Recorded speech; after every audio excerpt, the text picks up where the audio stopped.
Aniara tamin'izay dia niantso naindra zazalahy ka nanao hoe mino aho vonjeo ho afaka mitsifinoako.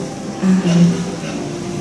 Tantara efa diso haitsika loatra ty tantara ty riavana. Amin'izao andro izao dia mbola mandinika tsika no hahevitra hoe velon'ny finoana ny mpino. Ary omeny tompo antsika androany ho fampandinian-tenantsika ny tantaran'ity raim-pianakaviana manajanaka ampahorian'ny tenin'ny ity. Ny teny natao tamin'i Jesosy no ohatra tsara amin'ny tompo antsika rehefa miteny izy hoe Jesosy mino aho vonjeo aho ho afaka mitsifinoako. Efa haitsika tsara ilay tantara fa teo anatrehan'ilay trangan-javatra izay nanahirana azy ty raim-pianakaviana ity. Trangan-javatra tsy eramiaina, tsy ahafahana nanao na inona na inona dia mifanena tamin'i Jesosy izy. Ary miteny tamin'i Jesosy izy hoe Jesosy, raha mba misy anao Jesosy dia vonjeo zahay, vonjeo zahay. Ary Jesosy namaly azy hoe hainao hoe ny zavatra rehetra dia hainao. Ary tao aorian'izay izy no miteny tamin'i Jesosy hoe dia tenitsika teo mino aho vonjeo aho ho afaka mitsifinoako. Izany tokoa hoe havana ny olona velon'ny finoana. Ohatsika mbola alaza vavaka hiderany tomposika.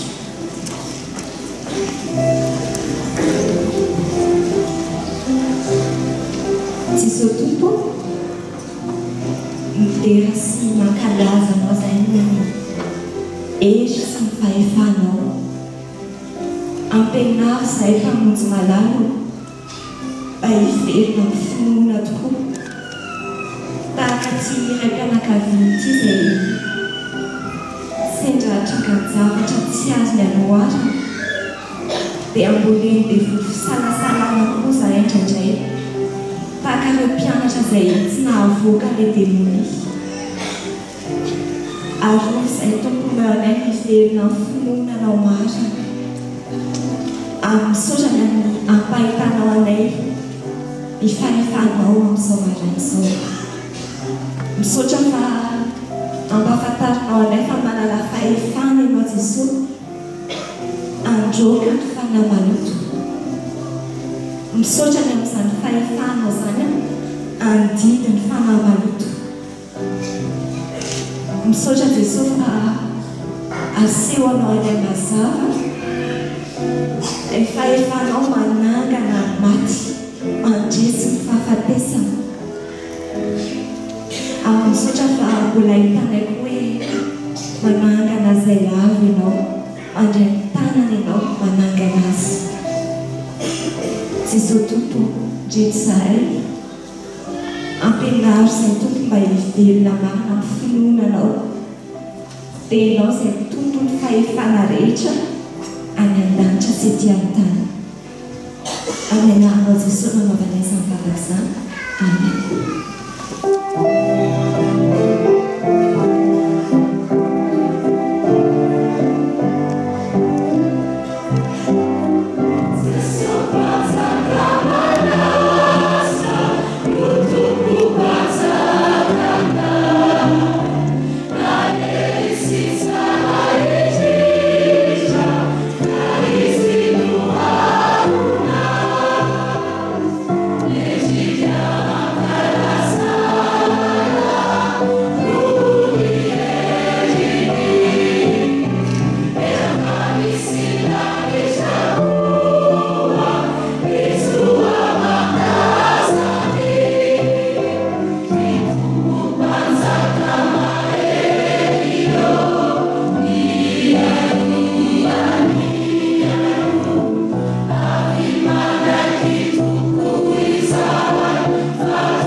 an'izay rehetra malalan'Andriamanitra sady voantso masina ho aminareo anie ny fahasoavana sy ny fiadanana avy amin'Andriamanitra raintsika sy Jesosy Kristy Tompo. Amen. Anio alahady fa 2 septambra 2022 alahady fa 4 manaraka ny Trinité alahady iarana mitsanta amin'ny fitiavana ibanjinana aloha hevitra hoe velon'ny finoana mipino. Ny liturgia amin'ny andro voalohany no anatanterantsika izao fanompoam-pivavahana izao. Ary mahafaly antsika koa ry havana ny mandray ny ray aman-dreny Andriamampianina zona antenaina hitondra ny tenin'Andriamanitra ho antsika amin'ity anio ity. Ho fisaorana sy fiderana an'Andriamanitra dia raha antsika mamaky ny salamo efa voalahatra ary hitsangana isika.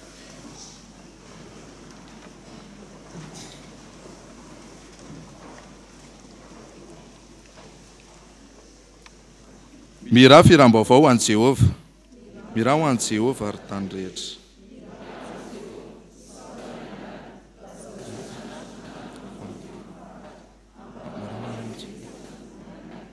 Ary any amin'ny firenena rehetra ny fahagakana ataony.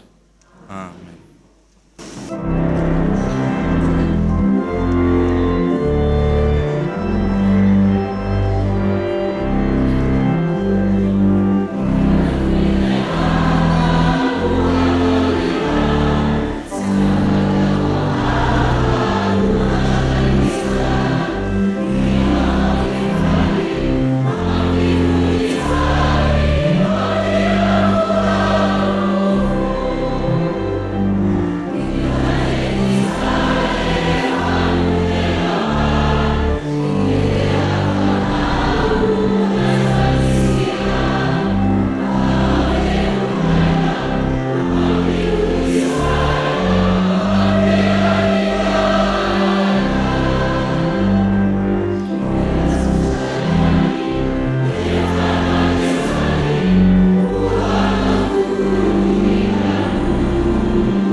Andriamanitra ray sy zanaka ary fanahy masina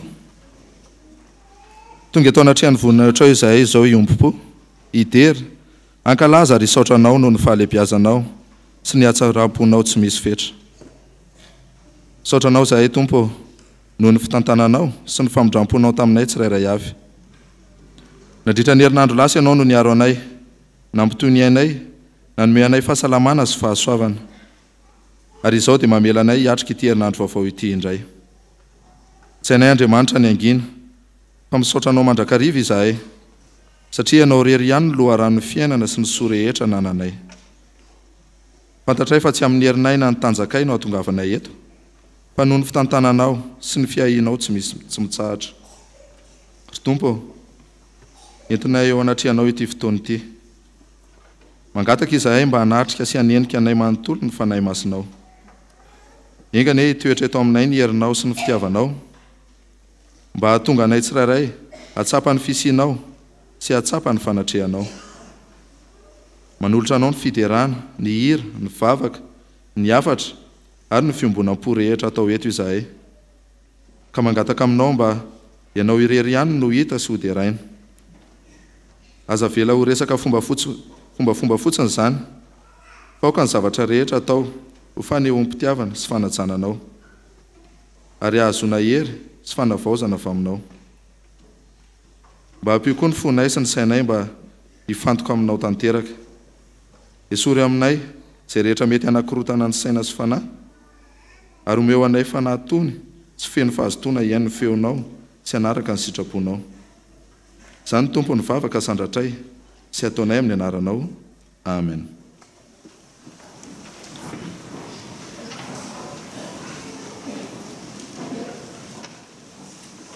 ry havana eneo amin'ny fanajana ny teny manambara ny sitrapon'Andriamanitra amintsika aoka ny tenin'i Kristy toetra betsaka ao aminareo amin'ny fahendrena rehetra dia mifampianaraka amin'ny fananara amin'ny salamo sy ny fihirana ary ny tononkira-panahy mihira amin'ny fahasoavana ao am-ponareo ho an'Andriamanitra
Iara-iombina amin'izao vavaka fifonana izao isika.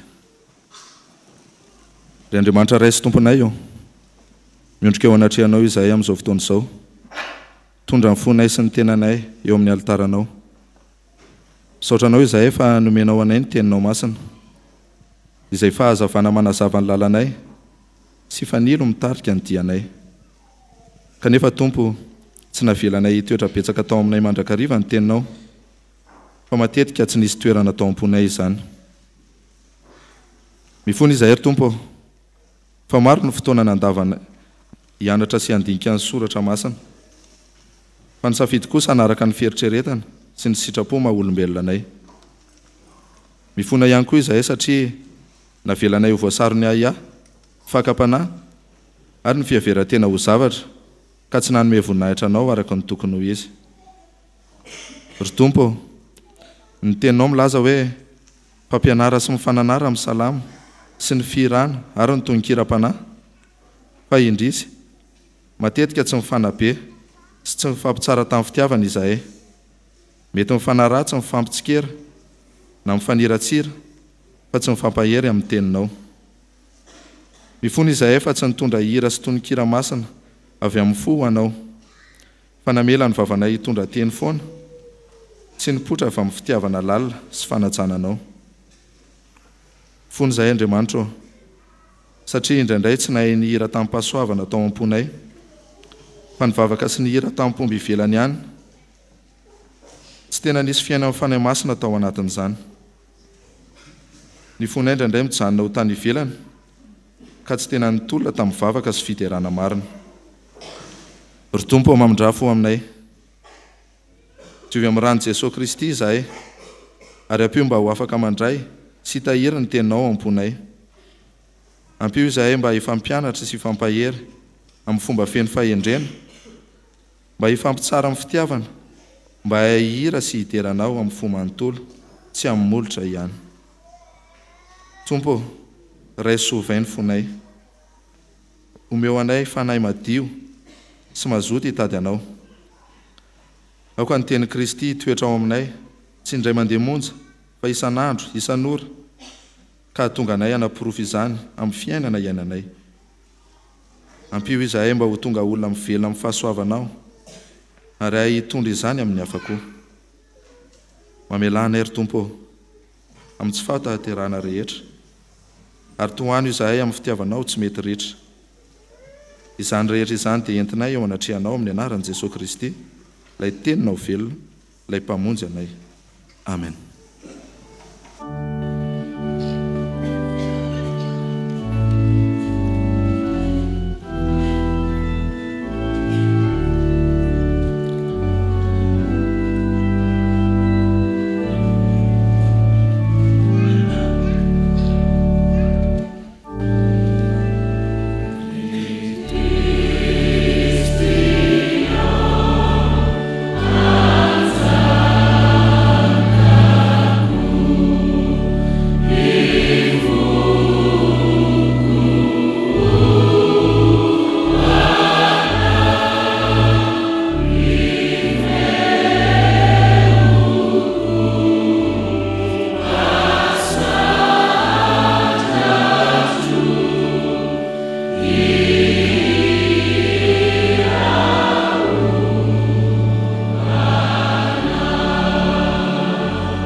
Ry havana, raiso amin'ny fifaliana sy amin'ny fanantenana eo am-pitsanganana ary ny famelan-keloka omen'ny Tompo atsika.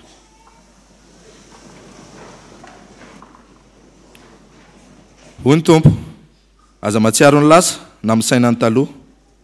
Indro izao efa nanao zava-baovao, koa ankehitriny dia efa miposaka izany. Tsy halala izany va ianareo? Eny, any an'hevitra no anaovako lalana, ary any amin'ny tany lao no asiako hony. Dia anome vonina hatrany bibidia sy ny ambodia ary nosy-tritra, satria nanisy rano an'hevitra sy ny hony any amin'ny tany lao aho. Ampisotroana ny oloko dia ilay voafidiko. Izao olona noforoniko ho ahy izao no anambara ny fiderana. Amen. Ambara amin'ny anaran'ny Tompo fa voavela ny elokareo noho ny anaran'ny masina mideran'ny Tompo.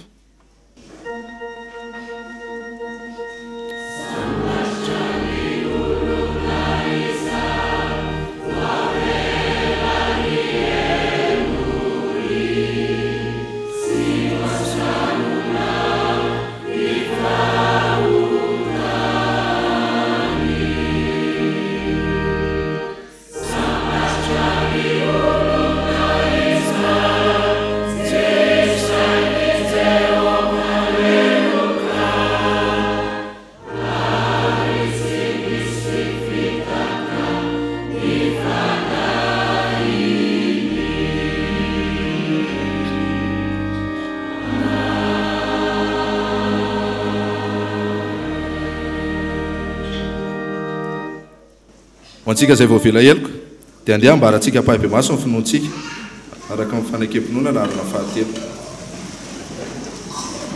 Mino an'Andriamanitra tsy toa aho.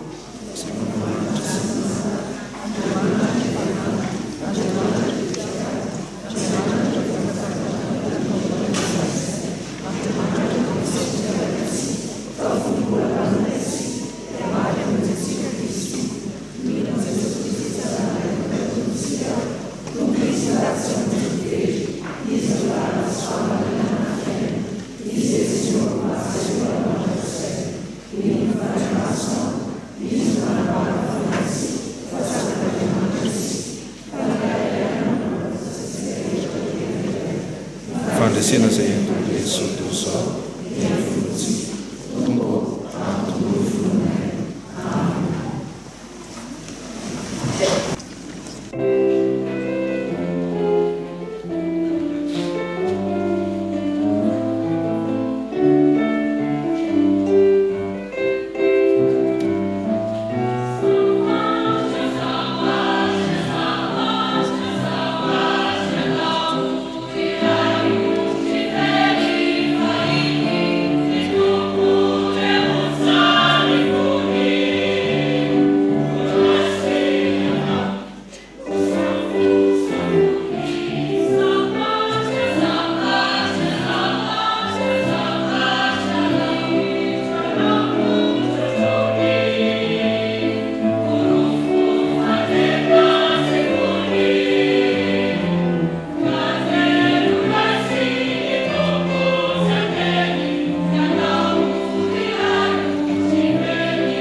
eny ariavana faly miarabantsika rehetra amin'ny anaran'i Jesosy tafombona amin'ity alahady fahatelo ato anatin'ny volana septambra ity alahady izay itodiantsika amin'Andriamanitra ka hametrahana eo ampelantanan'ny Tompo ny asan'ny fiangonana eo anivon'ny tsantany fitiavana.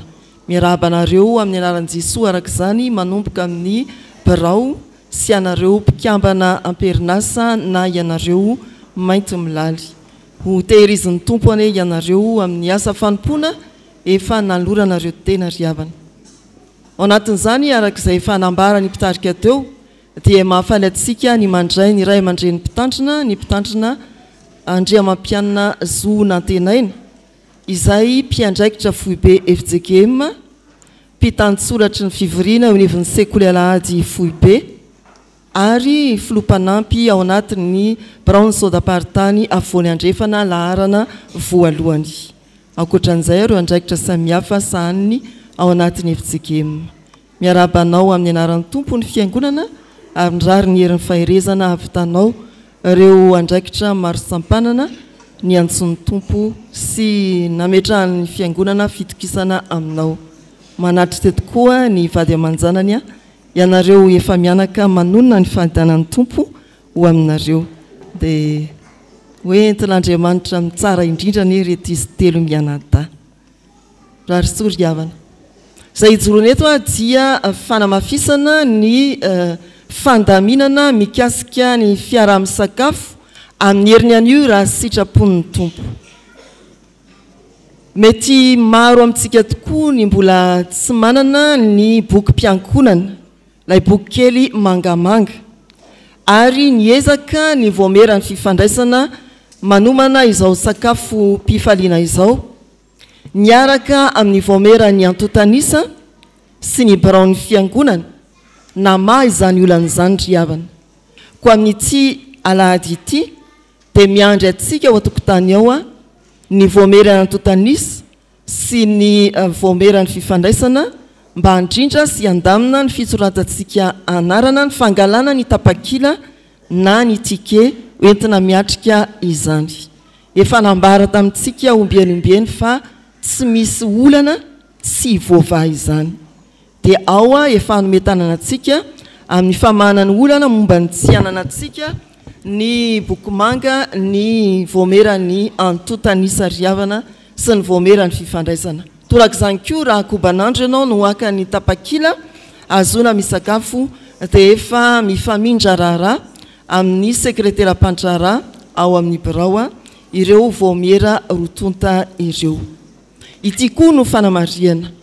Mety anisany anankiray mialoalo ao an-tsaintsika ny raharaha sakafo iombonana amin'ny daholobe niteraka zavatra hafahafa tatoato fa ny fiangonana dia nandray ny fepetrany hoe olona iray ihany no mikarakara ny sakafo rehetra, vary sy laoka mafana tonga eo anatrehantsika ary nesorina amin'ity maka ity ny lasary.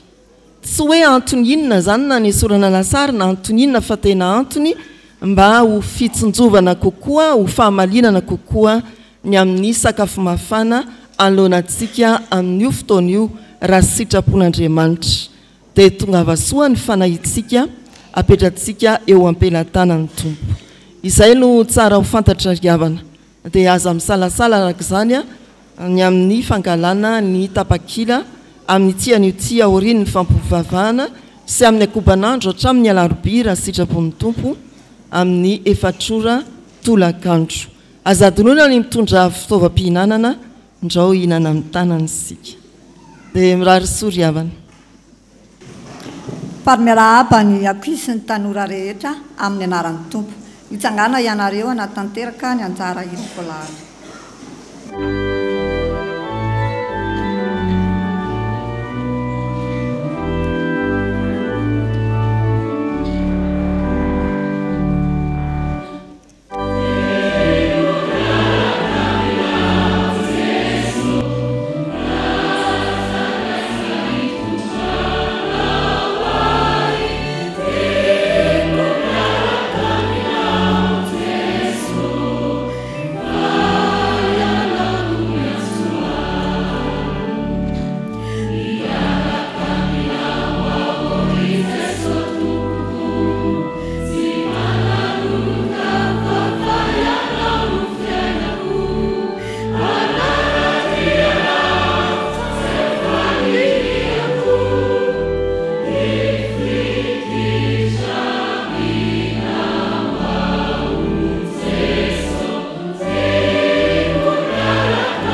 ivavaka isika tompo tonga ny fotoana anambaranao ny afatrao ho an'ny ankizy sy ny tanora rehetra ko angatahnay ny fanahinao masina anazavany teny ahatakarana izy ireo fa velon'ny finoana izy amin'ny anarany Jesosy amen.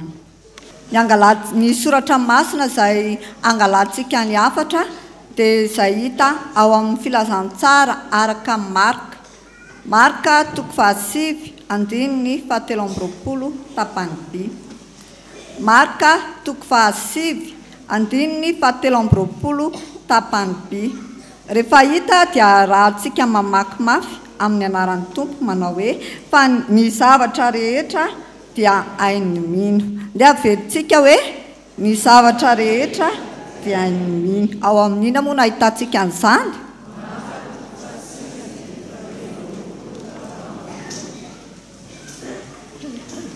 Omentsika lohahevitra izao afatra izao manao hoe ny mpino mampiasa ny finoany. Ny mpino mampiasa ny finoany.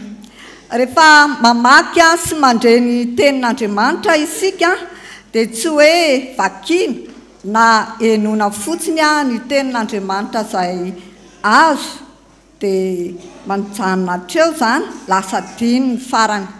Fa izay tenin'Andriamanitra voaray dia entina mbavaka na atao antom-bavaka izany ary ampiarina sy ampiasaina amin'ny fiainana andavanandro. Raha mino isika dia tanteraka amintsika io tenin'Andriamanitra io manao hoe ny zavatra rehetra dia hainy mino. Eto amin'ny Marka 7:7-20 ka hatramin'ny 7:20 dia misy zazalahy izay azony mpanahy mona hatramin'izy mbola kely izany. Ary nijaly satria nindritrindritra nandovory ary matetika izy dia mianjera any anaty afo na any anaty rano. Nentin'ny rainy teo amin'ny Jesosy io zazalahy io ary nampiasain'i Jesosy ny finoany. Moa hain'i Jesosy fe nanafaka azy satria hain'i Jesosy nanafaka azy satria nampiasainy ny finoany. Ao amin'ny perikôpantsika androany ihany koa asan'ny apôstôly 7:12 ka hatramin'ny 9 dia misy ilay lehilahy na le mitongotra hatrany ekibondreniny. Napetraky ny olona isan'andro teo amin'ny vavahadin'ny tempolo izy ilay atao hoe hitsara endrika mba angataka fiatrana amin'izay olona miditra ao amin'ny kianjan'ny tempolo. Fa rehefa nahitany Petera sy Jaona izy dia tsy volamena na volafotsy no nomeny Petera sy Jaona azy fa nampiasain'ny Petera sy Jaona ny finoany dia sitrany izy. Ary moa hain'ny Petera sy Jaona ve nanasitrana azy? Hainy nanasitrana azy satria nampiasainy koa ny finoany. Amin'izao taom-pianarana vao manomboka izao rakizy tanora dia mahazo toa mamaky ny tenin'Andriamanitra sy mivavaka ho an'ny fiainanao sy ny fianaranao ary ampiasao ny finoanao dia mianatra tsara ary ho hitanao fa tanteraka amin'ny fiainanao tokoa hoe ny zavatra rehetra dia hainy mino ary hitafita soma tsara amin'ny fianaran'io ianao. Dia averintsika kely ilay soratra masina teo manao hoe ny zavatra rehetra dia hainy mino. Aiza no misy an'izany moa?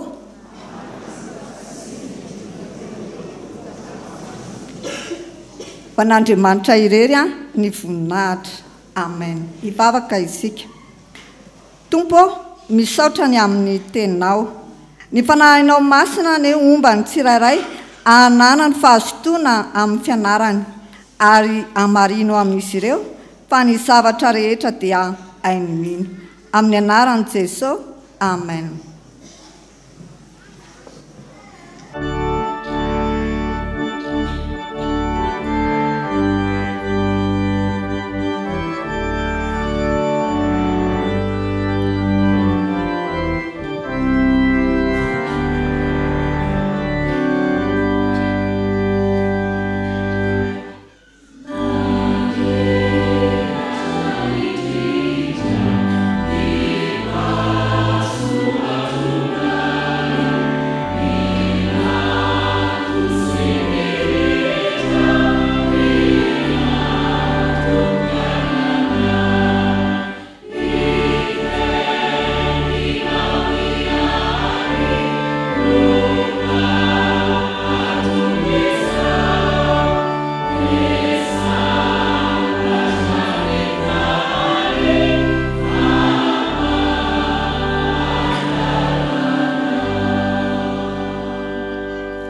Iaraka ivavaka isika. Ray malalo mbola misaotra anao izahay mbola nomezanao anay fotoana ahafahanay mandray ny teninao. Ianao any tany mpamaky ny teny sy ny mpampita ny hafatra mba ny marina avy aminao no olazainy. Ary ny fanainao masina ny rotsaka aminay tsirairay avy ahatsiarovanay fa velon'ny finoana izahay. Ny anaranao ny anaovana izany vavaka izany. Amen. Iaraka maky sy iain'ny soratra masina isika ao amin'ny fanekena taloha bokin'ny Ezekiela toko 7 andininy 7:20 ka hatramin'ny 2:20. Rehefa hita dia ho vakiana amin'ny anaran'ny Tompo. Raha hoy izao amin'ny ratsy fanahy, ho faty tokoa ianao, ary tsy mananatra azy ianao na miteny hananatra ny ratsy fanahy, hialany amin'ny lalan'ny ratsy hamonjena ny ainy, dia ho faty amin'ny elony ihany ilay ratsy fanahy, nefa adiniko amin'ny tananao ny rany. Fa raha mananatra ny ratsy fanahy kosa ianao, ka izy ny tsy mety miala amin'ny faharatsiany sy amin'ny lalan'ny ratsy, dia ho faty amin'ny elony ihany izy, fa ho voavonjinao ny fanahinao. Ary koa, raha ny marina miala amin'ny fahamarinany ka manao meloka, ary mametraka fahatafitohinany eo aloana ao, dia ho faty izy. Eny, noho ny tsy nananaranao azy, dia ho faty amin'ny fahotany ihany izy. Ary ny fahamarinana izay nataony tsy ho tsaroana, nefa kosa adiniko amin'ny tananao ny rano. Fa raha mananatra ny marina mba tsy hanota ianao, ka tsy manota izy, dia ho velona tokoa izy, satria ninoanatra ary voafonjinao koa ny fanahinao.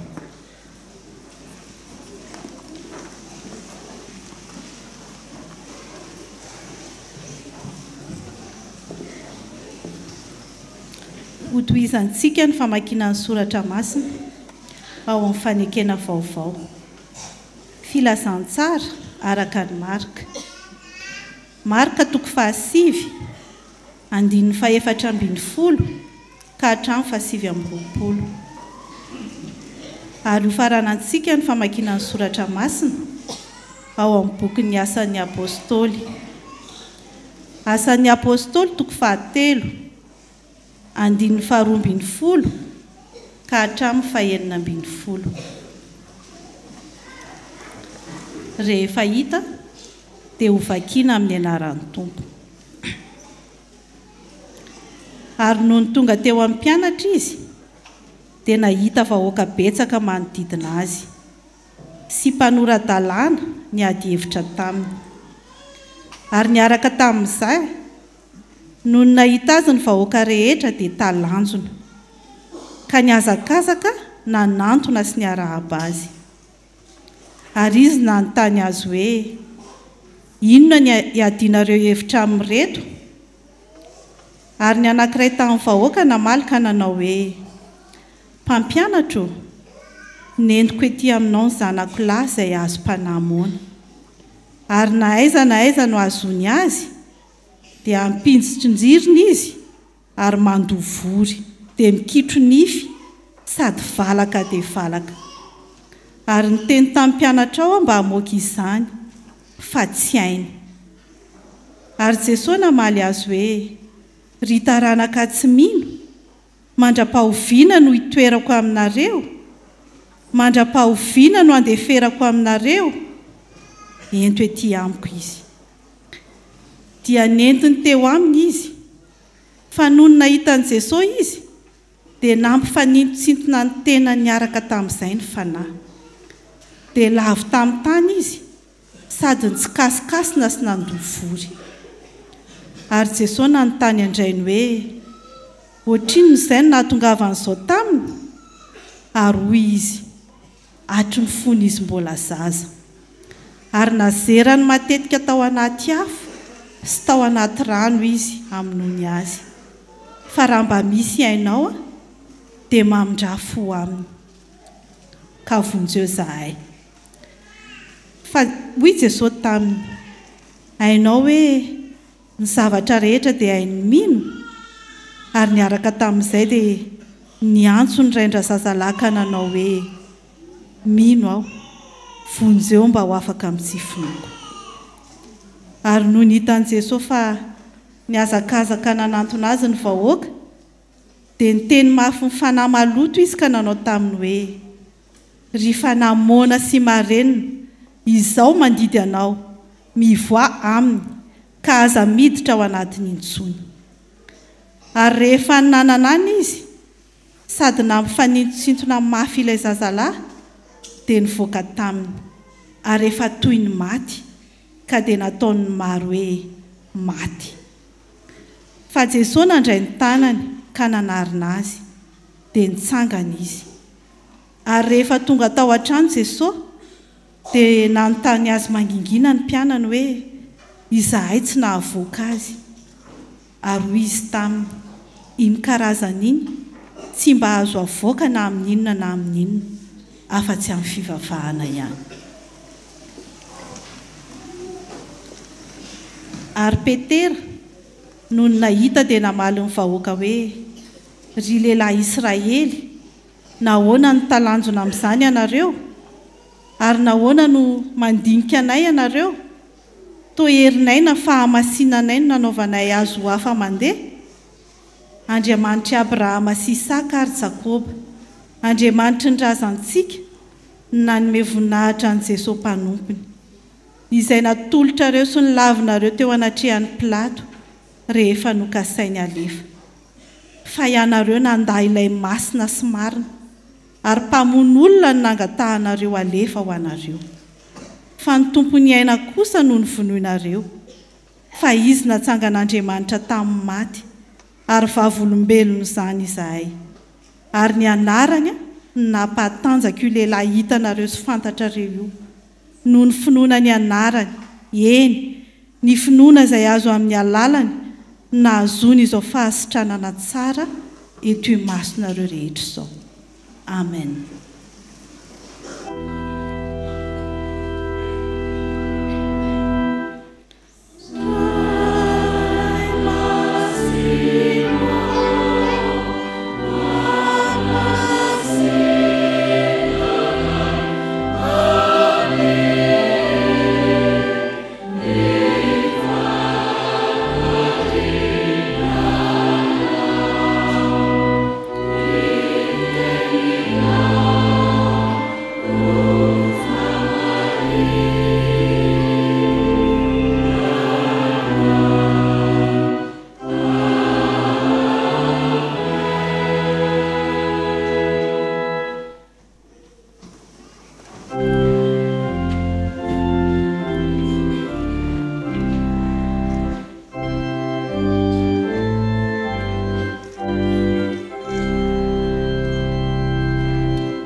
petraka ny fiangonana. Ravana malala rehetra amin'ny tompo ampitombona aminareo any ny fahasoavana sy ny fiadanana avy amin'Andriamanitra ray sy Jesosy Kristy tompontsika. Amen. Dia fifaliana no iarabanantsika rehetra sy zarana ny tenin'Andriamanitra, iarabana manokana ny atokopihira tsantany fitiavana amin'ity alahady izay natao hitondranam-bavaka ho azy ireo ty. Ary amin'ny fifaliana manokana tokoa ny zarana eto satria ela be zany tsy teo tesotro fitiavana nefa teto amin'ity altary ty any natao batisa fony kely ahoana atao iaino an'Andriamanitra tsika ry havana malala ka ny filazantsara araka ny marika no andraisantsika ny hafatra avy amin'ny tenin'Andriamanitra zao maraina zao. Io tantara izay nivakitsika teo io efa nivakiana tamin'ny maraina dia efa nandraisan'ny mpanao 10 minitra hafatra teo tantara izay maneho amintsika fa tapitra ny tableau-ny fahaizan'olombelona teo anatrehan'ny olana na azo an'ilay zazalahy. Ny rainy tapin-dalakale, ny mpianatra tsy nahavoaka ny demonia. Ary ao anatin'izany trangy izany, ao anatin'izany zavatra sarotra sy ohatran'ny eritreretina fa hoe tapitra teo izany dia tsisy tsony azo atao. Ao anatin'izany no ampianarany soratra masina antsika ary hanomezany hafatra 3 mazava tsara ao antsika zao maraina zao. Ry havana malala, eo anatrehan'ny ady, eo anatrehan'izay heverina fa fahatampenan-dalakale, eo anatrehan'izay heverina fa hoe impossible amin'izay ilay situation na ozy vazaha hoe chaotique ilay situation, eo anatrehan'izany inona ary ny tokony ataon'ny mino, inona ny tokony ataontsika izay lazaina fa mino na kristianina.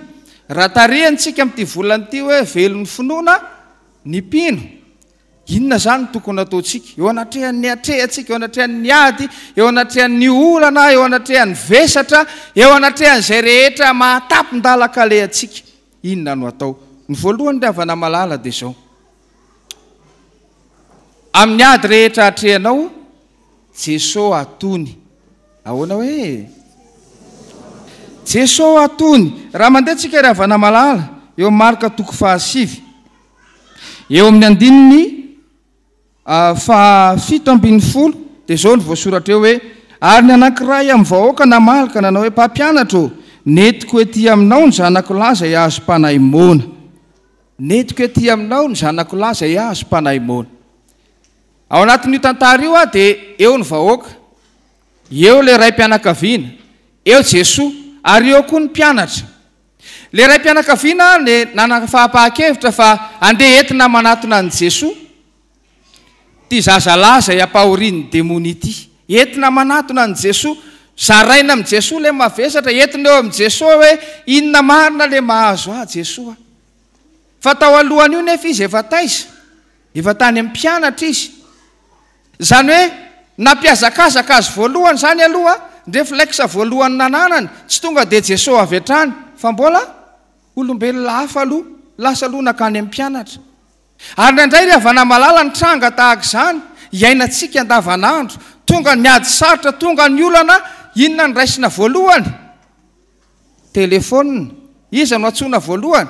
Tonton, tantine, cousin, cousine, dada sy neny. Fa ampianarintsika ry havana malala ny réflexe voalohany zany dia inona? Manatona ny Jesosy aloha. Entina eo amin'ny Jesosy le zavatra mahavesatra, entina eo amin'ny Jesosy. Jesosy raha teo nampanantena hoe makanesa ty amiko, ianareo rehetra izay miasa fatratra sy mavesatra entana. Fa indraindray ry havana malala ny olona tsy tonga manatona ny Jesosy, fa mitady vahaolana hafa aloha, miazakazaka any amin'ny mpianatra aloha, miazakazaka nanatona amin'ny mpianatra aloha, ary tsy vitan'izany ihany fa misy ary mbola lany andro miady hevitra. Raha mijery ny 4:40 tsika dia ny hitantsika eo dia zao: talohan'ny miazakazahany olona natona ny Jesosy, inona ny zava-nisy? Variana miady hevitra, variana miresaka. Io hoe miady hevitra io dia mbola ilazana koa variana miady sy mifamaly. Fa tao anatin'izany rehefa nanontany Jesosy hoe inona ny adinareo hevitra amin'reto, eo le raim-pianakaviana no maneho amin'izay fa izy tonga manatona ny Jesosy. Tsy namaly ny fanontanian'i Jesosy izy hoe inona mampiady hevitra, fa ny azy no narosony, ny azy no nambarany tamin'i Jesosy: entiko eto aminao ny zanako lahy. Ianao ry havako malala zany, raha miainy toriteny ianao zao maraina zao, dia ampianary soratra masina ianao amin'ny zavatra rehetra, alohan'ny zavatra rehetra. Dia inona aloha zany réflexe voalohany re? Jesosy maninona? Jesosy atony. Ary nareo zany ve miaino tsara sa matory? Miaino tandremo ary matoritory am-piangonana eo ianao nge raha rendremanao arinao toriteny eto mandeha ianao rendremana toriteny eto mandeha nyeninao fotsiny de hoe mitsangana ianao rery no mitsanga ary tsy vitan'izany nefa nytoy an'le izy rehefa aveo de hoe akoatra anazy nitsangana io izy koa nytapa-kevitra fa tsy vocal misavontsony manomboka androany mifoaza tsara de mieno tsara amitsangany-javatra zay matapitra ny tableau-anao a inona ny réflexe voalohany Jesosy atony maninona tsara hoe Jesosy atony ianao zany aza miazakazaka hoe aiza misy psychologue aiza psychiatre aiza ny inona koa zay verina raha jerentsika zany amin'ny zavatra iainantsika moderna de be ny manome tolotra ianao sahirana manatona meno radio ianao eny ampandehanana eny de hoe misy mahay mijery tanana makatsy makaro manatona miaino anao hoe zany rehetrarehetra zany tolotra omeny ny fiarahamonina ary tsy vitsy ny tafalatsaka makany adinony olona rehavana malala hoe aiza izy ny tokony anatina voalohany ao amin'ny Jesosy rehefa tonga zay zavatra mitranga rehefa mitranga zay olana mahamaika ny olona ndray telefona iantsony namany fa inona kay ny tokony atao voalohany iza no atonona voalohany Jesosy atonona voalohany ary zany no zaraina amintsika zao maraina zao raha milaza ianao fa velon'ny finoana ny atononao voalohany indrindra ao anatin'ny ady mahatapitra ny tableau anao de iza Jesosy atony ao ny tanoranora 17 ans 18 ans vao misy olana ao an-trano sipany natsony nga iny mahavaha olana crédit anao fotsiny lany ho an'le amin'ny sehatry ny asany ray rehefa misy olana iza ny atsony voalohany chef hiérarchique ny mamaika azy fa maninona raha Jesosy aloha no atonona voalohany ary zany no ampianarina antsika eto aza lany andro miady hevitra tahaka ny mpianatra sy le vahoaka teo fa manatona alohan'ny Jesosy raha manam-pinoana ao Jesosy atony zany réflexe voalohany tamin'ny tapabolana angambana tamin'ny herinandro ravana malala nandeha nanokana mpitandrina tany Madiry valo le ataony mahaleo hiry iny rehefa mandeha makany de eo Marvoy mandray le sambo kely reny mandeha adiny valo eny ambony betsiboka de rehefa nandeha tao anatiny tao zany de pastera ny BDB de vadina pastera mibetsaka tao talohan'ny aingana de zao nafaran'le mpanamory hoe raha ohatra ka eny ampovoan'ny rano ka misy zavatra mitranga de aza mietsika zay ny nafaran'le de ny ainga vavaka de ny ainga nandeha amin'izay ary satria moa le makany zany manohitra rano fa ny rano midina teny ampovoan'ny teny any dona tamin'ny fasika le lakana nitsingety mirana ohatra zao inona daholo ny lazain'ny olona de gaga ianao fa inona daholo ny tao ambavany olona aza mietsika tsy mba nisy mihitsy ianao hoe Jesosy avonjeo zay nefa zay menakavy tao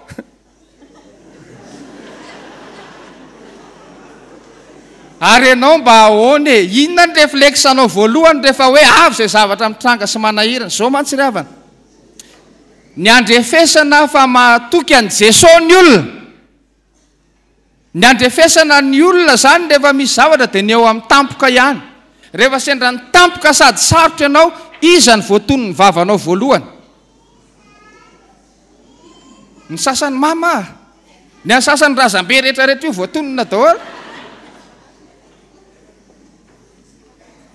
tamin'ny fotoana zay rehefa le miandro marary reny zany any amin'ny service de réanimation any tena miariary mihitsy hoe iza marina ary ty mino an' Jesosy ty tonga vany olona accidenté de hiditra am'le atao hoe phase comateuse zany le andeha miditra am'le tsy aro teny iny eo ny olona ny tena hita ny olona sasany rehefa miditra amin'iny tonga de mihira automatika misy réflexe fotsiny any hoe ry Jesosy mba tatana zany ny hira enao ambavana izy nde hiditra tsy fahatsiarova teny fa ny sasany teny ratsy mandra-patapitry ny ainy zay vao tapitra ny teny ratsy fa ianao ry havana malala atao aminy ianao ary ampianaro ny soratra masina amin'izao maraina izao amin'ny ady atrehana amin'ny olana amin'izay mandifotra rehetrarehetra inona ny réflexe voalohany inona hoe Jesosy atony maninona tsara aza miazakazaka mandray an'iny telefônina anao iny aza miazakazaka hitady olona aza miazakazaka hitady vahaolana fa iza aloha ny voalohany indrindra tokony atonina re Jesosy aloha atony raha piariny zany atao pratika amin'ny zavatra rehetra mitranga zany dinina ny atao voalohany ahoana ny anatonana an Jesosy mivavaha aloha zany tokoa nefa very havana ny tena ataon'ny olona ohatra ny tany tsy misy olona ty rehefa tena petraka ny fanontaniana zany tokoa ve ny ataonao rehefa hoe avy zay zavatra tampoka avy zay zavatra mahatery inona ny réflexe voalohany vavaka ve ny réflexe anao voalohany hitanareo zany ohatra ny tany tsy misy olona ampianariny soratra masina ianao zao maraina zao ry havana malala ny afatra voalohany zany dia Jesosy atony fa ny zavatra faharoa ry havana malala dia zao rehefa mamaky an'io tantara io tsika dia hitantsika eo tsika hoe mpandray anjara eo ny vahoaka eo ny dadan'le zaza marary eo Jesosy eo ny mpianatra fa ny zavatra faharoa dia zao mitomony ianao zany teo hoe Jesosy atony fa ny zavatra faharoa ampianariny soratra masina amintsika dia zao ny fisalasalana ajanony maninona hoe andao ary tsika hiaraka eo amin'ny andininy fa 3:20 dia iarahantsika mamaky ny andininy fa 3:20 zao mbo soratra eo amin'ny anaran'i Jesosy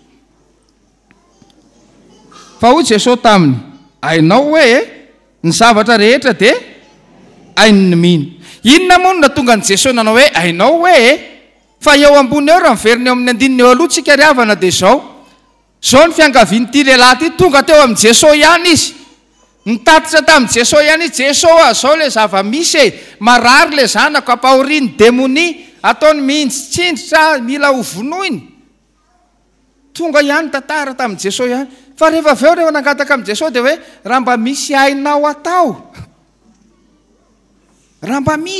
atao dia namaly Jesosy hoe ainao hoe inona dikan'izany valitenin'ny Jesosy zany dikan'izany ry havana malala dia zao amin'ny Jesosy zany tsy lay Jesosy mahay na tsy mahay ny zava-dehibe aloha raha teo zanak'Andriamanitra mahavontsy fa le hoe mino ianao sa tsy mino marina tokoa ary zay na tonga n'le vaniteny hoe mino aho vonjeo aho afaka amin'ny tsy finoko le tena fanontaniana zany dia zao mino tokoa izy sa tsy mino aho vonjeo aho afaka amin'ny tsy finoko mino sa tsy mino hitanareo zany eo zany le hoe mino vonjeo aho afaka amin'ny tsy finoko eo le miditra le antsoina hoe fisalasalana ary tadidio ry havana malala fa ny fisalasalana tsy mba avy amin'Andriamanitra fa matoa ianao tonga eo amin'ny fisalasalana zay tsy avy amin'Andriamanitra mihitsy mampisalasalana miditra le atao hoe fisalasalana tohatra ny mino to tsy mino ihany koa nefa inona marina ary le izy ianao tonga manatona an Jesosy mitantara amin'i Jesosy zavatra rehetrarehetra rehefa aveo mbola ahitana taratra indray hoe zany nge Jesosy tantaraiko aminao fa za nga moa dia manantena inona zany nge ny dikan'izany raha mba misy ainao atao tohatra milaza zany hoe ianao nge Jesosy tsy tena matoka hoe vitanao zany fa efa tsy hitako tsony moa zay aleka dia tonga eto aho zao zany ny dikany fa ianao tao amina ry havana malala ny fisalasalana ajanony ianao zany raha mino an Jesosy tonga manatona an Jesosy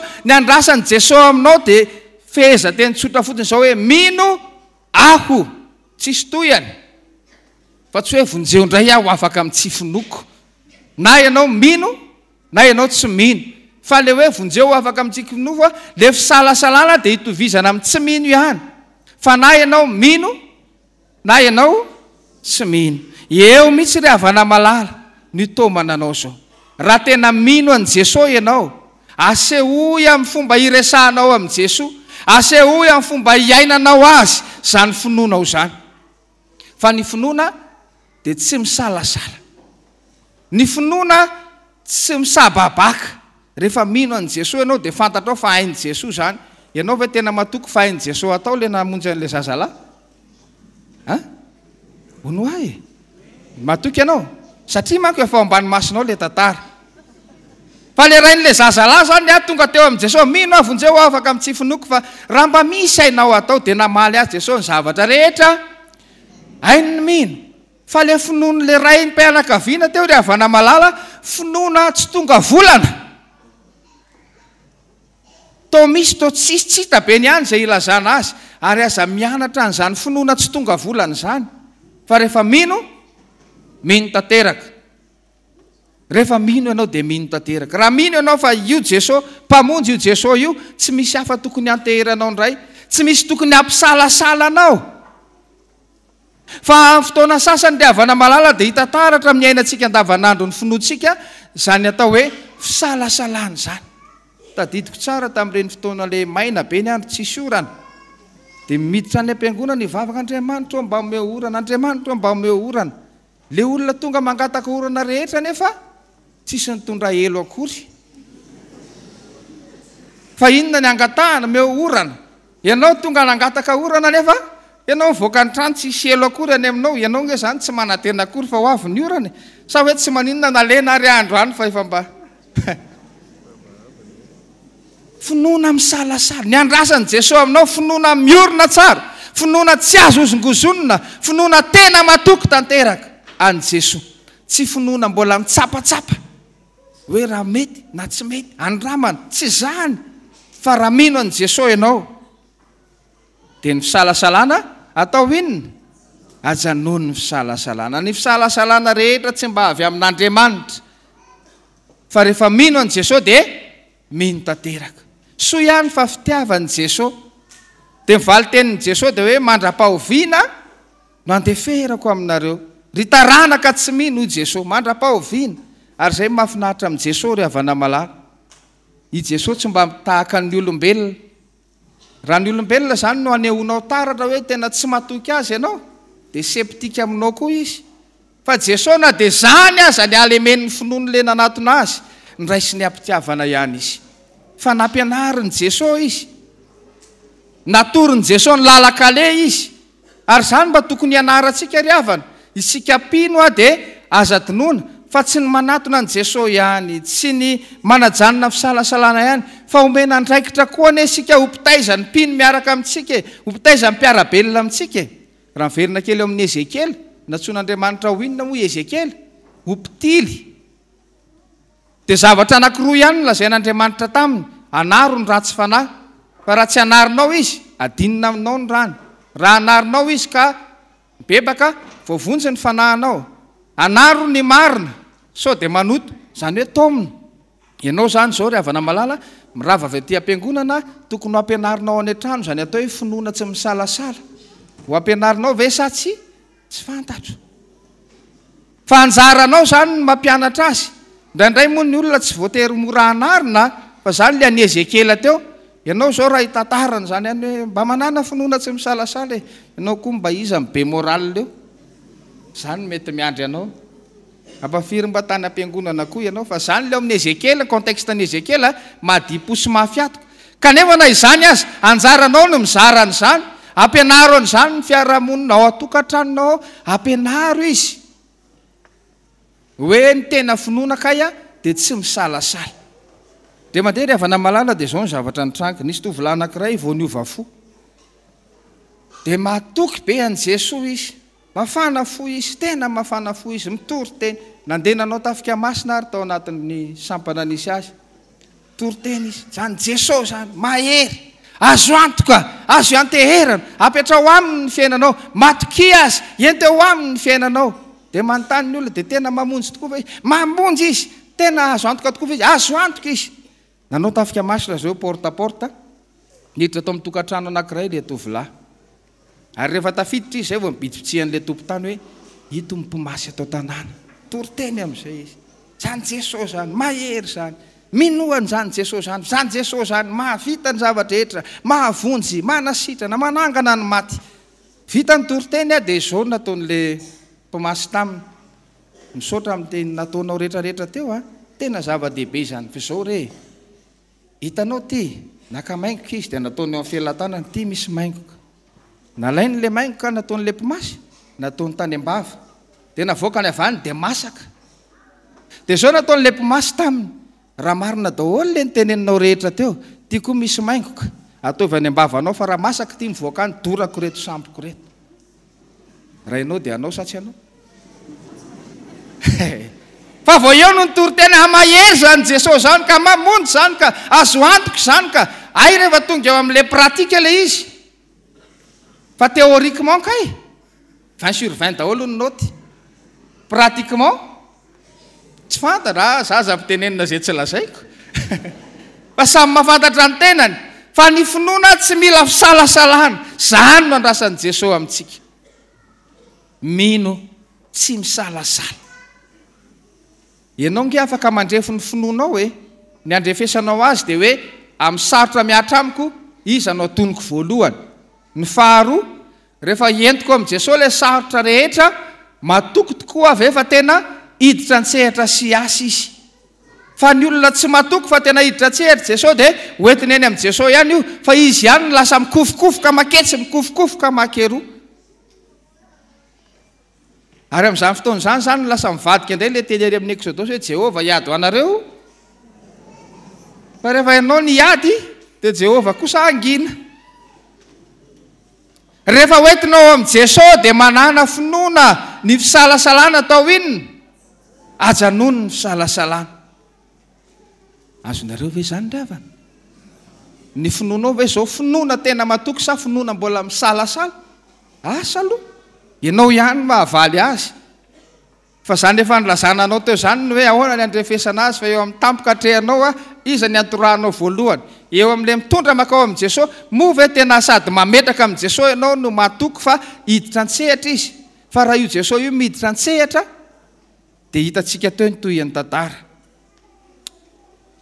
fa ranantsika amin'izay ny toriteny raha ny eno sary ianao ina moa afatra voalohany teo Jesosy atony dia ny faharoa ny fisalasalana janony dia ny fahatelo dia zao ny hovovonjy ivonony maninona hoe mivonona hovovonjy rehefa manatona ny Jesosy ianao entinao amin'i Jesosy ny olanao rehetrarehetra dia hitantsika taratra tsara ry havana malala fa rehefa mamaky tsika dia mahitsika manomboka ary amin'ny andininy 520 inona kainona ataon'i Jesosy rehefa miditra an-tsehatra nampiasainy ny teniny ahoana ozy Jesosy andininy 520 rehefa namona sy marenina za mandidy anao mivoa aminy rehefa tsy misalasala ianao zany fa mino an'i Jesosy anjaran'i Jesosy no miteny hoe rehefa namona mivoa aminy fa raha ohatra ianao tsy mino an'i Jesosy iza zany ny teny hoe rehefa namona mivoa aminy iza raha tsy tena matoky an'i Jesosy ianao fa hitantsika faharoa ry havana malala dia zao rehefa Jesosy zany miditra an-tsehatra ny teniny entiny mamonjy rehefa namona mivoa aminy fa izao koa ny tanany entiny manangana hitantsika taratra zany ry havana malala eo amin'ny andininy 720 zao mivoasoratra hoe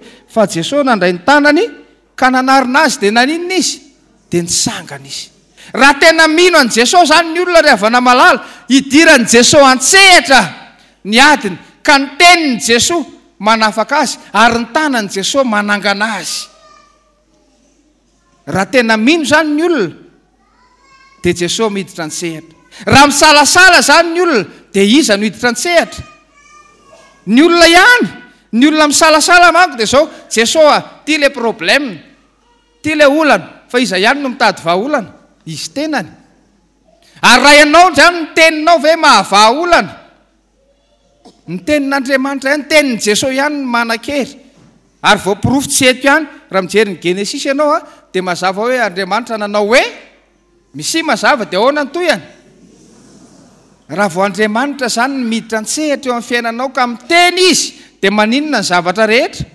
lamina ny zavatra fa raha ianao hoe sady misalasala ihany Jesosy ny zarana ny olana nefa ianao no mikofokofoka dia andramo hoe ataovy ohatr' izao ny tananao dia atao hoe misy roalina misy sa tsisy ka rehefa tsy Jesosy ny avelanao hiteny hoe rehefa namona mivoa aminy dikan'izany zany iza ny akan'izay toeran'i Jesosy zay ianao no mieritreritra akan'izay toeran'i Jesosy zay fa ny finoana dia mamelan'i Jesosy hiditra an-tsehatra mamelan'i Jesosy hiteny ary zany mahafinaritra amin'io Jesosy io sady mahery ny teniny voaroaka ny falamona no maninona koa ny tanany atsangan'i Jesosy le zazalahy Jesosy no manangana ny dikan'izany zany rehefa misalasala ianao tananiza no anangana anao eo tsy misy manana fitiavana anao mihoatra ny fitiavan'i Jesosy anao ary fitiavan'i Jesosy le porofony eo fitiavana nge zany manangana avy eo amin'le mifitetake le efa ohatry ny maty iny rehefa Jesosy niditra an-tsehatra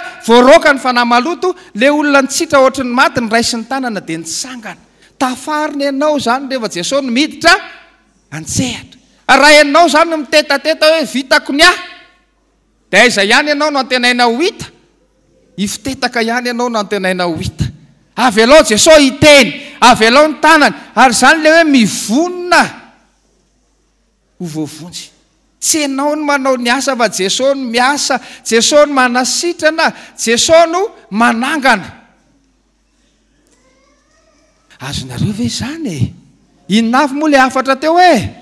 Jesosy atony dia ny fahatelo ny ho voavonjy ivonona. Ianao zany zao hoe vonona ho voavonjy, mivonona ho voavonjy ve?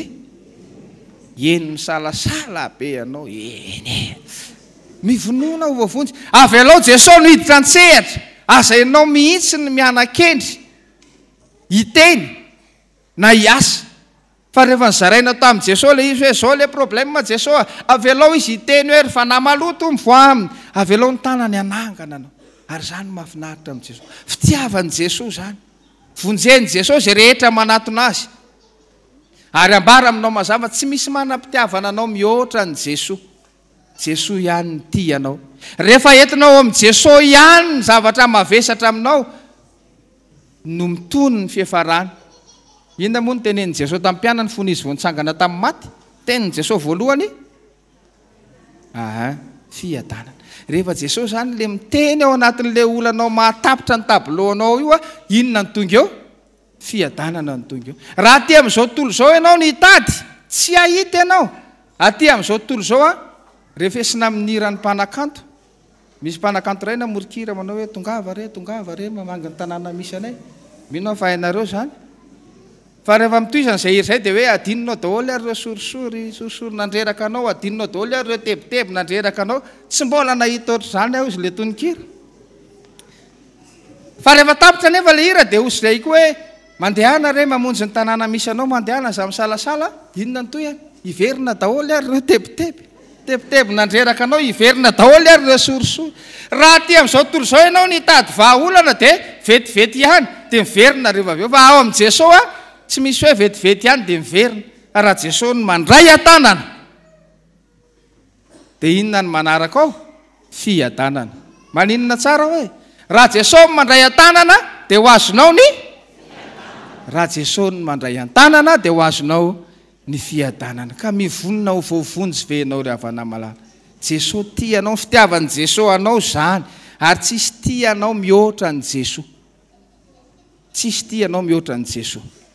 Rehefa ny fampitsapa fitiavany reto mpifankatia dia ny adevitra le vavy zany misika, tena tianao marina ve? Tiako ianao e, lantaniana fo. Nefa raha nefa tapitra ny tabilohan'le lehilahy, porofo amiko ary izy le vavy fa tianao aho. Tsy hitantsony izay olazaina dia hoy sisa ny farany hoe tiako mihitsy ianao ka porofony zany aleoko za maty vady toy izay ianao. Zany ny fitiavan'olombelona. Fa ny fitiavan'i Jesosy ry havana malala le manangana anao avy ao anatin'le problème. Ny fitiavan'i Jesosy ry havana malala le miteny amin'ny mpahefana manao hoe ry fanahy maloto mivoa aminy. Zay le manome fiadanana anao zay.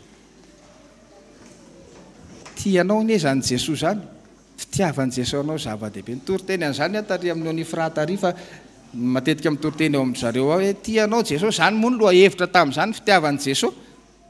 Dia tany zany natao hoe satria mpianatra daholo ny dia lazao ny eo akaikinao hoe tianao ny Jesosy. Lazainy zalahy tokoa tianao ny Jesosy. Fa na rarotiny kely zay sy Jesosy mba mitovy. Ianao ry havana malala zany tadidio fa ny fitiavan'i Jesosy anao azonao fiadanana. Raha mamela azy hiditra antsehatra ianao, raha mivonona ho vonjeny ianao, dia Jesosy miteny mandroaka ny fanahy maloto, Jesosy mandray tanana anao mba hiarina. Telo ny afatra nomenanao androany. Jesosy atony ny fisalasalana, janony ny ho voavonjy izay manatsofina itimeny aoka izy iaino izay lazainy fanahy amin'ny fiangonana. Amen. Vavaka isika ry havako. Ry Andriamanitra ny azan-danitro misaotra anao zahay noho ny amin'ny teninao izay nampitondrainao ny mpanomponao. Teny mampihiratra ny masom-pananay fa eo anatrehan'ny olana eo anatrehany ady mafy izay mahatapitra ny heritsainay, ny herim-ponay, ny herin'ny vatanay koa, dia eo ianao Jesosy Kristy ary mila manatona anao zahay. Eny na dia tsy amin'ny ady mafy toy izany aza dia mila manatona anao isan'andro san'andro zahay, satria Andriamanitra mahery ianao, tompony ny hery sy ny fahefana any an-danitra sy ety an-tany. Eo anatrehany ady izay atrehanay koa dia tsy mila misalasala noho ny aminao Jesosy Kristy zahay, ianao lay mahefa ny zavatra rehetra tokoa. Matetika ny eo amin'ny fiainanay no nahatsapahanay ireny fisalasalana maro samihafa ireny, ka nahatonga anay tsy nandroso fanjanona teo amin'ny toerana iray teo. Ankehitriny zahay dia tsy hisalasala intsony ny aminao Jesosy Kristy, lay manome finoananay ary mampitombo izany ao anatinay koa rehefa manaiky ny ara-asa aminao zahay. Afatra koa no nilaza taminay fa eo anatrehany izany ady sarotra atrehanay izany dia mila miomana ny vovony zahay. Vonjenao Jesosy Kristy zahay satria ianao mihitsy no miditra tsehatra eo amin'ny fiainanay, ianao mihitsy no manao ny asa rehetra izay tokony ataonay, fa izahay dia fitaovana ihany eo am-pelantananao, ampiasainao. Noho izany ary ny momba nay manontolo dia atolotra eo ambany fahefanao, Andriamanitra Jesosy Kristy tomponay. Amin'ity anio ity indray izay Tompo dia natateraka vavaka fangatahany eto anatrehanao. Mivavaka izay ho an'ny ray aman-dreny mpitandrina mianakavy izay namangy anay, mamangy anay eto amin'ity fiangonanao ity. Maro tokoa ny ezaka maro samihafa izay tanterahana noho ny amin'ny asanao izay efa nanirahanao na nindrenao, na ny amin'ny fiangonana na eo amin'ny foibe FJKM. Ianao Andriamanitra ilay tompony asa no anampy azy ireo hatrany, anome heritsaina, herim-po, fitiavana sy finiavana amin'ny asa tanterahana, ary izany asa atao izany dia isan'andro san'andro mandra-piavinao Jesosy Kristy eny amin'ny raony lanitra. So azy ireo ihany koa fa ny mpitandrina eto atoerana mitondra vitandriaman'izao dia entinay ambavaka ary hahatsiaro izany mpanomponao izany ambavaka mandrakariva ny fiangonana, satria mpiara-miasa aminy raha teo. Ianao Andriamanitra omba azy mianakavy, mba mitandrina manokana ianao amin'ny asa maro samihafa izay tsy maintsy hitodiana sy herehana isan'andro, mety ho reraka indraindray, nefa noho ny aminao Jesosy Kristy lay mampiasa dia matoky izahay fa manana ny hery rehetra ahafahana manotanteraka izany ny mpanomponao. Mivavaka koa izay Tompo ankehitriny ho an'ny fiaonam-ben'ny AFF izay tanterahana ny Morondava ary manana solotenana amin'izany aza ny fiangonana. Izany tokoa no vovonana diny lohany amin'ny fitoriana ny filazantsara anao manomana ireo hetsika maro samihafa ahafahan'ny fiangonana mitory ny filazantsara, ary dia indreto koa ny fiangonana manontolo mitondra ambavaka izany fotoana izany, ary izany fotoana izany ihany fa ny asa ny AFF mandava taona dia entinay ambavaka mandraka rehefa mba hahatonga anay hahatory ny filazantsara anao tokoa. Mivavaka izay Jesosy ankehitriny ho an'ny antsan'ny fitiavana eto amin'ny fiangonana izay mitory ny filazantsara anao koa. Ianao no anampy hery azy ireo hatrany, ianao fanahy masina hitahiry ny finoana efa ao anatiny, ianao fanahy masina no ampianatra azy ireo mandrakariva izany fitoriana ny filazantsaranao zany ary dia atoky sy anantena mandrakariva ny asanao Jesosy Kristy efa tanterahanao amin'izy ireo sy mbola tanterahanao ihany koa amin'ny fiainany rehetra mivavaka izay Jesosy ankehitriny ho an'ny firenenay izay fantatra tokoa ireo tsy fitovikevitra maro samihafa ireo fifandroritana ara-politika maro samihafa amin'ny endriny samihafa izay mety hahatonga korotana sy tsy fitoniana eto amin'izao tany nametrahanao anay izao ianao fanamasina no angatahanay rotsaka amin'ny mpiatsehatra ara-politika rehetra ao anatin'izany ny mpitondra fanjakana ka lamina apetraka izy ireo anie dia tolo-kevitra avy aminao Andriamanitra mba hahatonga anay atoky ny fanjakana misy eto aminay fa avy aminao Andriamanitra tokoa izany mivavaka izahay ho an'ny fiangonana manontolo izay mijoro hitory ny filazantsaranao eto amin'ny firenenay ary tsy eto ihany fa maneran'izao tontolo izao aza indreto izay maso ivoan'ny fiangonana any amin'ny fiarahamonina misy anay ihany any amin'ny asa anay amin'ny olona rehetra izay hifaneraseranay dia hahatory ny filazantsaranao tokoa anie izay amin'izany toerana rehetra izany ao anatin'izany dia mivavaka manokana izay ho an'ny ankohonana ny fianakaviana izay hiatrika ny herinandro indray amin'ny asa izay atao eo ihany koa ny kasaina dia hiaraka aminao Andriamanitra mandrakariva izay amin'ny alalan'ny fitarihanao fanamasina Tompoandriamanitra io maro be ny zavatra ao an-tsainay mbola tianay ho tany saina eto anatrehanao ny amin'ny fihetrehanay ny fiainanay manontolo nefa noho ny afony fisainanay indro ny vavaka izao atao amboara ray amin'ilay vavaka tsara indrindra nampianarinao mpianatra ao fa izay manao hoe ranaiza ny an-danitra ao masina ny anaranao tonga ny any fanjakanao atao ny any sitraponao dia tany tahaka ny an-danitra meo noho izay ny saza ao anay ary mamelany elokay tahaka namelanao izay meloka taminay aza mitondra anay amin'ny fifakampanahy manafanay amin'ny ratsy manao ny fanjakana sy ny hery ary ny voninahitra mandraka izay amen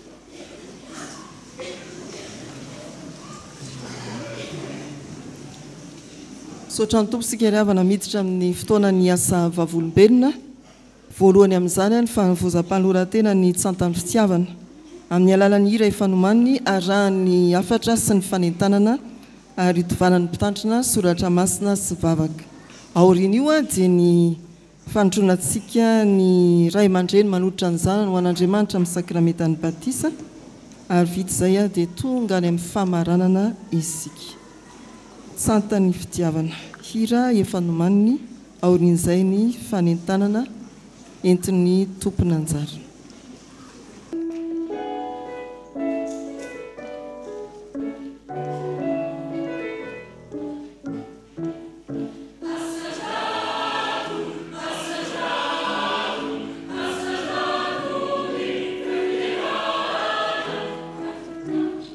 Sorry.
Maefa be mandrakariva amin'ny asan'ny tompo. Koritiana voalohany toko 5:10 ny 9:7. Aroa izy taminy mandehanany amin'izao tontolo izao ianareo ka mitoriny filazantsara amin'ny olombelona rehetra. Marka toko 4:12 5:10. Ireo teny filamatra ifampaherezantsika FJKM sy ny tsongain'ny tsantany fitiavana amin'ity feptom-piasana 420 720. Ireo no entina hiara-bananareo amin'ny anaran'ny tompo. Saotran'ny tompo izahay fa afaka manana izao alahady izao ahafahan'ny fiangonana mitondram-bavaka anay sy entinay atsiarovana ny 720 taona nijoroanay. Izy no nitondra sy ny tantana ary nitahiranay hatramin'izao. Toy ny sampanasa, asa, fikambanana rehetra. Santany fitiavana dia fandimbiasany tsara, mahafinaritra ary nitadio izay mandalo. Tsy natao ho sakana amin'ny fitoriana amin'ny filazantsara sy ny fiderana izay nandrahan'ny tompo anay nefa izany. Ny fanompon'ny tsantana tarika fiderana isaky ny alahady maraina mialohan'ny fotoam-pivavahana. Mandray anjara amin'ny antsapanahy izay fanao eto amin'ny fiangonana toy ny amin'ny zoma masana sy ny 14 Desambra. Mamaly ny fanasana avy amin'ny sampanasa, asa, fikambanana eto amin'ny fitandremana na ny amin'ny fitandremana hafa. Velon'ny finoana ny tsantany fitiavana. Ny finoana tsy misy asa nefa dia maty mihitsy. Koa raha sitrapon'Andriamanitra anatanteraka lève de prière andihan'ny faharoa izahay amin'ny volana Desambra io. Ka ny vola azo amin'izany dia hoentina hanaovana asa sosialy mba ho fijoroana vavolombelona ka ahitana fa ny kristianina dia mijery koa ny marefo sy ny mila vonjy eo amin'ny fiarahamonina. Araka izany dia manasa sahady ny olona rehetra izay manana fomba fijery mitovy aminay mba hifampiresaka amin'ny tsanta amin'ny anatosana izany. Ireo te hanohana na amin'ny lafinina na amin'ny lafininina dia raisina tanandroa ihany koa. Mba ho fanatevenana ny tsantany fitiavana ka hahatonga anay havita tsara ny asa mahantoko-pihira miankina amin'ny fiangonana anay dia miantso atsika izay mitovy viny sy tanjona aminay dia ny hitory ny filazantsara amin'ny olombelona rehetra ary hanandratra fiderana amin'ny alalan'ny hira izay mazoto amin'ny fiainam-pikambanana, izay mazoto amin'ny asan'ny fiangonana, izay tia mihira, izay mahay mihira, izay tia mitendry, izay mahay mitendry, ho avy isaky ny sabotsy tolakandro aty am-piangonana. Ety am-pamaranana ary dia mangataka vavaka avy amin'ny mpianakavin'ny finoana tsy akanavaka izahay mba hatateraka izany. Tena fanampiana sy fampaherezana lehibe ho anay izany. Fa hoy ny soratra masina, mivavao anay. Tesalonianina 2:7-1. Ho an'Andriamanitra irery ihany ny voninahitra. Amen. Misaotra ny filohan'ny tsantany fitiavana nitondra ny fanentanana sy ny afatra teo-riavana. Ankehitriny dia hitondra mambavaka ny tsantany fitiavana isika. Aoka hitsangana ianareo. Ho indrindra ny soratra masina ao amin'ny Salamo 100 andininy 2 amin'ny anaran'ny tompo manao hoe: manompo an'i Jehova amin'ny fifaliana, mankanesa eo anatrehany amin'ny fiompiana. Ary anampy izany ny Efesianina 5 andininy 7:20 amin'ny anaran'i Jesosy manao hoe: mifampilaza amin'ny salamo sy ny firana ary ny tononkira-panahy dia mihira sy mikaloha amponareo ho an'ny tompo. Izany teny izany no hiarabana irariana faherezana ho anareo mba ho azononareo mandrakariva ny anjara fanompona amin'ny fiderana amin'ny fifaliana ary aharitra hatramin'izany mandra-piavin'ny tompo ianareo. Ivavaka isika.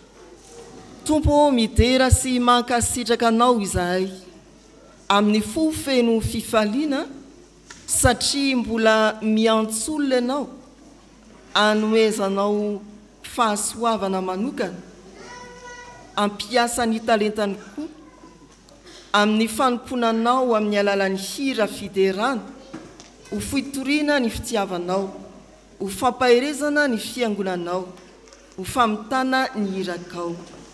misaotranao ary no ny fijoroany tsantany fitiavana eto amin'ity fitandremana ity ary indreo ny mpanomponao tsiraray avy araka ny anarana izay efa niantsoana ho azy fantatrao tompony momba azy ireo ankinina eo am-pelantananao ny fiainam-panahiny mba hivelona tsara amin'ny finoana izy anatonanao amin'ny tsy fisalasalana ary atoky izay efa naomonjena ho azy ankinina eo aminao ny fiainany amin'ny maha olombelona ny fahasalamany ny fianarany ny asa mandraharany ny tokantrano ho andreo efa mana-tokantrano ny fikasana tsara ao anatin'ny tsirairay tompo fantatray fa miditra antsehatra amin'izany ianao amin'ny alalan'ny teninao sy ny tananao tanterao amin'izy ireo ny mahasoa sy ny mahatsara ary mampandroso azy ao aminao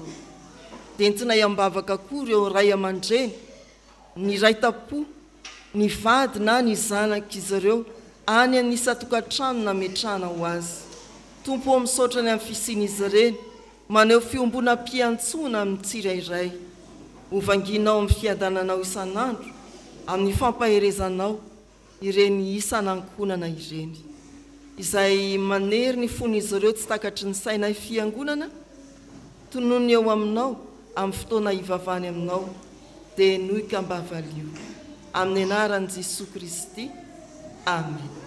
Aoka hipetraka ianareo. Amarana izao fampivavahana izao sika riavana ny antema fahaenina ambin'ny folo no tanterahantsika dia angatahantsika mpanajana ny iray aman-dreny mpitandrina mitondra ny hafatra anolotra ny tsodrano hitsangansika.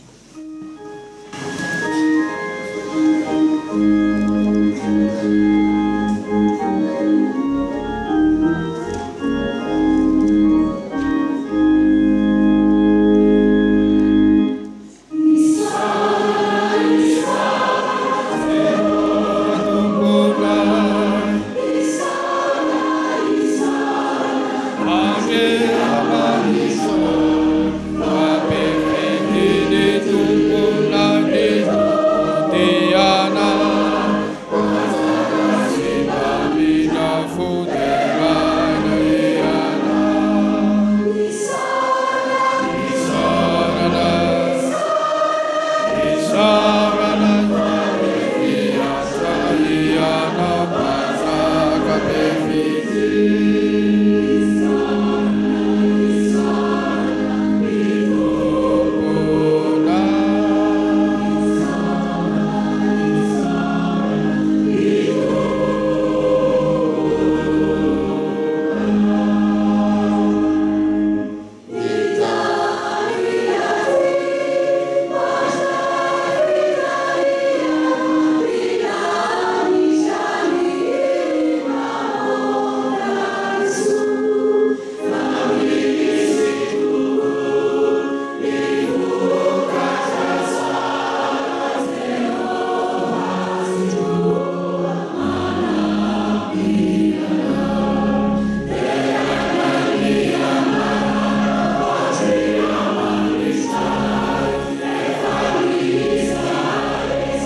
tanteraka aminareo nitsodrano izay tononona amin'ny anaran'ny tompo hitay anao avy ao izy io na ne Jehovah mpanao ny lanitra sy ny tany ambinina sy ho salama amin'ny zavatra rehetra ne ianao hotahiny ianao raha miditra ary hotahiny ianao raha mivoaka hovy sy varahina ny hidinao ary hifamatra amin'ny andronao ny fiadananao.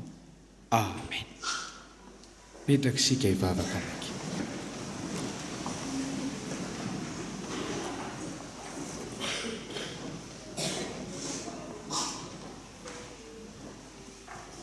Ho an'Andriamanitra irery ny voninahitra amin'ny anaran'ny Ray sy ny Zanaka ary ny Fanahy Masina.